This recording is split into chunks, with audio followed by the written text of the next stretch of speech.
मुन्ना खान साहब आज जो बात कह रहे हैं, मुन्ना खान से मतलब कांग्रेस जो बात कह रही है उसमें तर्क का बल नहीं, संबल नहीं है। मैं बिल्कुल तराजू बीच में रख के बताता हूं, तर्क का संबल क्यों नहीं, कांग्रेस की बात खोखली सी क्यों लग रही, हल्की क्यों लग रही। उन्होंने कहा जिम्मेदारी भी राजा की है, ठीक बात है।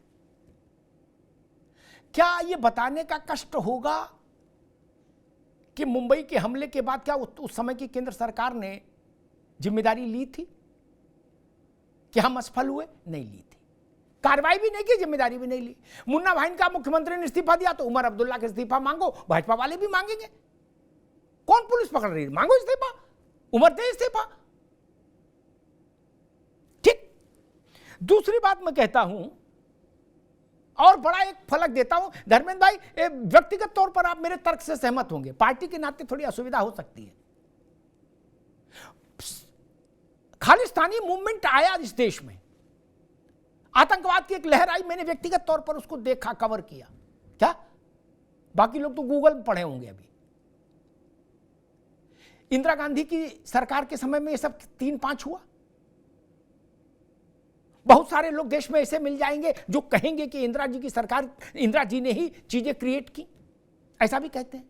क्या कांग्रेस ने जिम्मेदारी ली कि देश में जो खालिस्तानी आतंकवाद आया था जिसमें हजारों लोग बलिदान हो गए और अंततः इंदिरा जी की जान चली गई, उसके लिए कांग्रेस की और इंदिरा गांधी की सरकार जिम्मेदार थी? कभी बोला? कभी कांग्रेस ने बोला? अरे भाई अपना तो दामन देखो यार, कम से कम। मैं 100 ऐसे आतंकी हमले बता दूं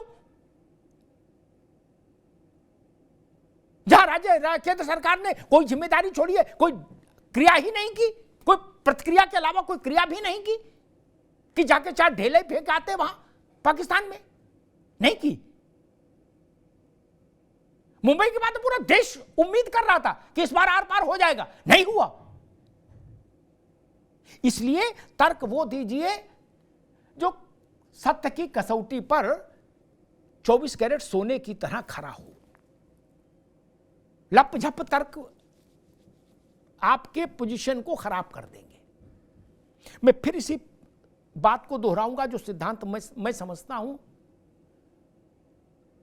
हमला कब हो, आक्रमण कब हो, किस तरह का हो, दंड विधान कैसा देना है पाकिस्तान को, यह तय करने का अधिकार, दायित्व इस फील्ड के विशेषज्ञों के हाथ में ही है और रहना भी चाहिए। वो सपा बसपा भाजपा के प्रवक्ताओं का विषय नहीं है कि कोई कहे जल्दी करो, कोई कहे लेट करो, नहीं ना।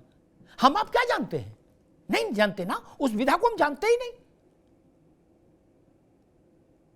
ऑपरेशन कब हो ये तो डॉक्टर पर ही छोड़ना पड़ेगा ना। जब सारे पैरामीटर्स बॉडी के मरीज के ठीक होंगे तभी ना ऑपरेशन होगा। और बाहर के खड़े तीमारदार धर्मेंद्र जी नारा लगाएंगे ऑपरेशन जल्दी करो, तो फिर तो मामला गड़बड़ा जाएगा।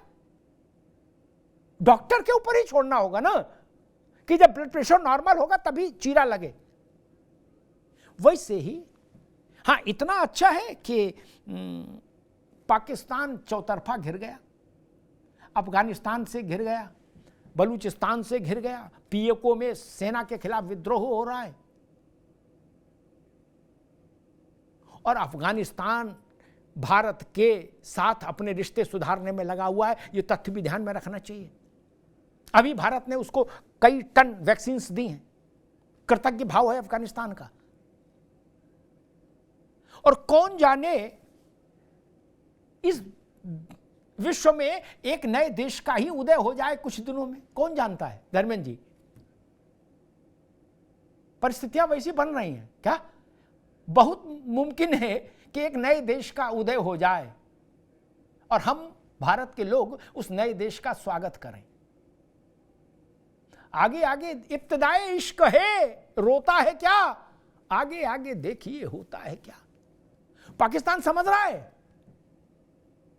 कि कौन सा अंग कटने को तैयार है। सारी व्यवस्था हो गई है पूरी। बांग्लादेश के लिए तो लड़ाई इतनी लड़नी पड़ी, मैं जिधर इशारा कर रहा हूं धर्मेंद्र भाई, उधर लड़ाई भी ज्यादा लड़ने की जरूरत नहीं, क्योंकि वहां वैसे ही पाकिस्तान आर्मी का कोई होल्ड नहीं बचा ना, पूरी पूरी ट्रेन वो अंदर कर लेते हैं। हो सकता है ऐसे ही हो जाए, कौन जाने। और बलूचिस्तान की स्थिति यह है कि पाकिस्तान में जितनी खनिज संपदा है उसका 90% बलूचिस्तान से आता है। बलूचिस्तान अगर चला गया तो पाकिस्तान के अर्थतंत्र की कमर टूट जाएगी। आप यूं समझ लीजिए जैसे हमारे यहां उड़ीसा, छत्तीसगढ़ और झारखंड है ना खनिज के मामले में, वैसे ही बलूचिस्तान है पाकिस्तान में। और मान लीजिए कल को बलूचिस्तान आजाद देश हो गया, तब अनंत संभावनाओं से भरा हुआ है ये समय।